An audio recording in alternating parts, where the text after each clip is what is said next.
So today we are going to study Europe, location, political and physical divisions. So we know that Europe is to the west of Asia and therefore it is an extension of Northwest Asia. Europe is a cluster of islands and peninsulas. And you know that is why it is known as Peninsula of Peninsulas, because Europe as a whole, that is as a continent, is a peninsula, and in that peninsula there are many peninsulas. You know what is a peninsula? Peninsula is a landmass surrounded by water from three sides. In terms of area, Europe is sixth among the 7 continents. Now the people of the Middle East called Europe as Arabs, which means the land of setting sun. Arab gradually became Europe. Europe is called the Peninsula of Peninsulas because of its 4 major peninsulas, namely Greek, Italian, Iberian, and Scandinavian. It is also having a long indented coastline. Indented means irregular. Okay. Coastline means the land which is touching the ocean. That becomes the coast. And why we are saying it coastline? Because it is all through the continent of Europe. And all through the continent of Europe, the coastline is highly irregular. So we call it indented, which makes Europe great seafarers. So Europeans who are there, who are great seafarers, what do you mean by seafarers? Seafarers means people who are using the coastal lines and they are having a lot of movement over the sea, whether it is a fishing activity, whether it is any voyages that are taken. So therefore they have a lot of sea work there. Their location and geography were the main factors that helped them to have immense influence on the sea route. Now the location and geography, what do you mean by that? The continent is located in such an area which has a lot of peninsulas, a lot of encroachment of water, therefore people started using sea routes. European nations colonized regions in their continent and spread their ideas and institutions. Spread their ideas and institutions means they started spreading whatever they had their ideas, and also their business establishments and trade business and other things were established on other parts of the world. Their specific discoveries and inventions help in development of the modern world. We already discussed in our class that they were the discoverers, they were the inventors, and therefore which help in the development of the world which is now. None of the countries in Europe is far from the sea. Good and sheltered harbors have helped them in trading with distant land. Now trading here means business. Okay. Distant land means far away land. Good and sheltered harbor means harbor is a place where the ships they come and go. Okay. Europe also has many islands. They are the British Isles, Iceland, Greek islands, right? Now on the Greek islands you have a group of islands, like in Andaman Nicobar Islands we have a group of islands. Similarly, in Greek island we have a group of islands, Crete, Sardinia, Sicily, Corsica, Balearic Islands. These are some which are a part of Greek islands. This is a view which shows a coastline. So this is a water body. Sorry, this is an ocean which is there, and you have this particular part which is known as the coastline. And this is near we are talking about the Crete Island. This is an island which is there. a small glimpse of an island. Coming to the political divisions, if you see, Europe has got large number of countries which are very small in size. We'll go first by the simpler ones. We have an island which is Iceland, another island Ireland, another island United Kingdom. Then you have the peninsula which is Norway and Sweden, right? We have Finland here, major countries like Spain, Portugal, France, Italy, right? Greece, where the maps were invented, Germany, where the population is too less and always inviting people to come and stay there, Poland, Switzerland, always in news for its scenic beauty, Romania, Ukraine. These are some of the major countries which are there.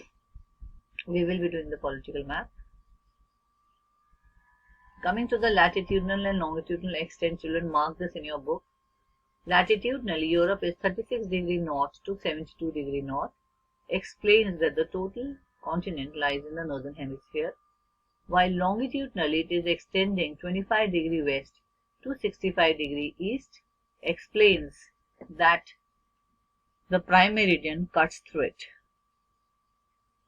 Okay, prime meridian is also known as the Greenwich Mean Time. It is cutting through Greenwich in Europe, right? Now, the highest peak that is found is Mount Elbrus. We will be marking this on the map as it is in our syllabus. And the lowest point is the Caspian Sea. We also have a longest river there named Volga. This is also we are going to do in the map. The smallest country is the Vatican City, right? So we must know up to here, we must know that these are the important parts in Europe. Coming to location of Europe, we all know that it is to the northwestern part of Asia. It is separated from Asia by a mountain range which is known as the Ural Mountains. And these Ural Mountains are to the east of Europe, and the Caucasus Mountains are to the southeast. These Caucasus Mountains are between the Black Sea and the Caspian Sea. So it is comparatively smaller continent, just about 3 times bigger than the size of India.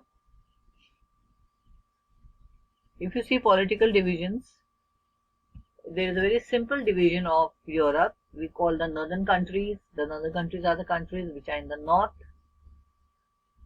They are Denmark, Norway, Sweden, Finland, and Iceland.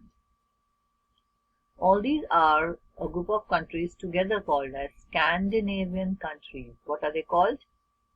Scandinavian countries. They are in the northern part.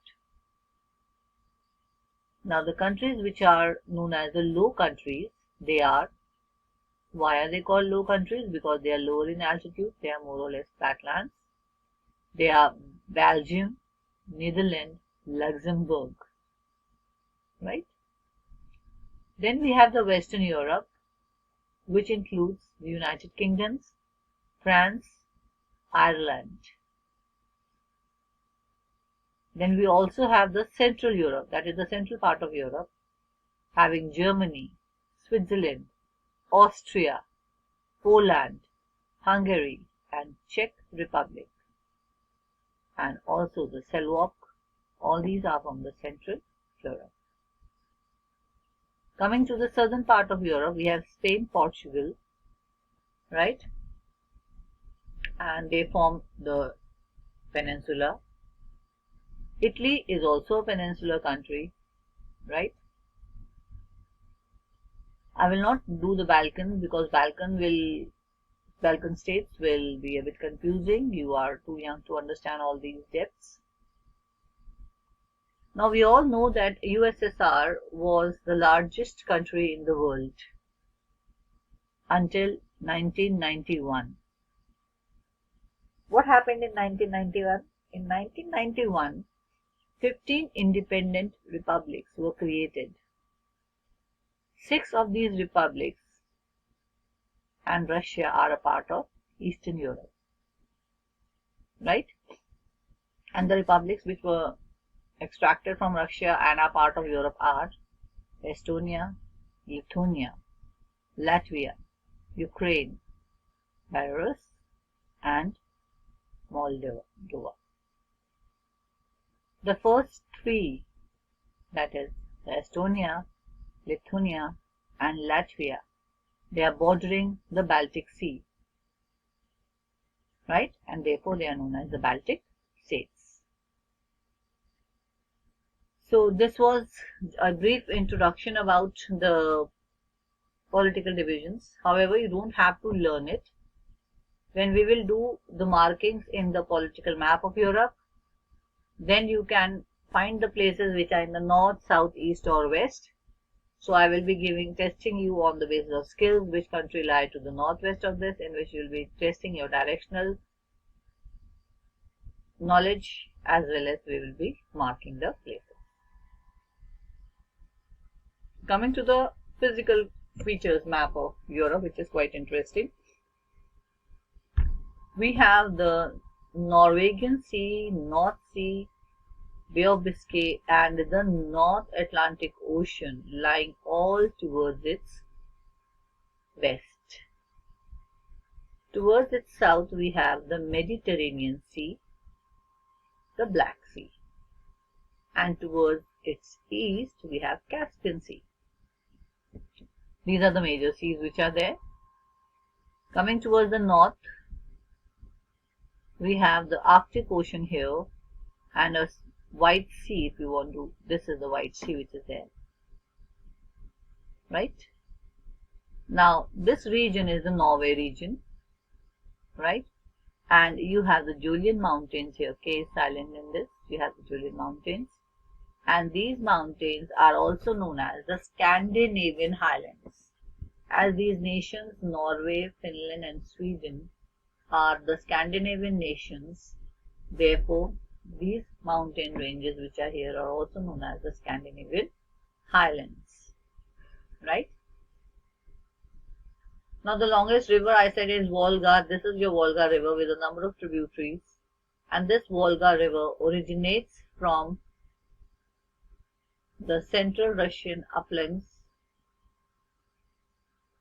and they are flowing towards, these streams are flowing towards the Caspian Sea. So the mouth will be found along with the Caspian Sea, while the source will be found in some central Russian uplands. Coming towards the mountain region, we have Mount Blanc, which is here. We have the Carpathian Mountains. We have the Alps. We have the Cantabrian Mountains. So this is just to understand that Europe do have mountains. More or less they are towards the western as well as the southern part of the continent, while the central and the northern part remains the North European plains. Right, children? We do have other rivers apart from Volga. We have Rhine, we have Danube, Dnieper, but we will only do the ones that are in our syllabus, right? Coming towards the boundaries of Europe, which is a part of location. So we know that the European continent extends from Ural Mountains in the east to Atlantic Ocean in the west. Let us see here. Yes, here you have the Ural Mountains, and it is extending to the Atlantic Ocean. Then it says that in the north you have the Arctic Ocean, and to the south we have the Mediterranean Sea, we have just now seen. The traditional land boundary continues from the Ural Mountains to the southern part of the Ural River and then to the Caspian Sea. The boundaries in the southeast are made up of Caucasus Mountain between the Caspian and the Black Sea. So this we have just now done. I said that here we have the Ural Mountains, that is the extreme east we have the Ural Mountains, also a Ural River, and in the south we have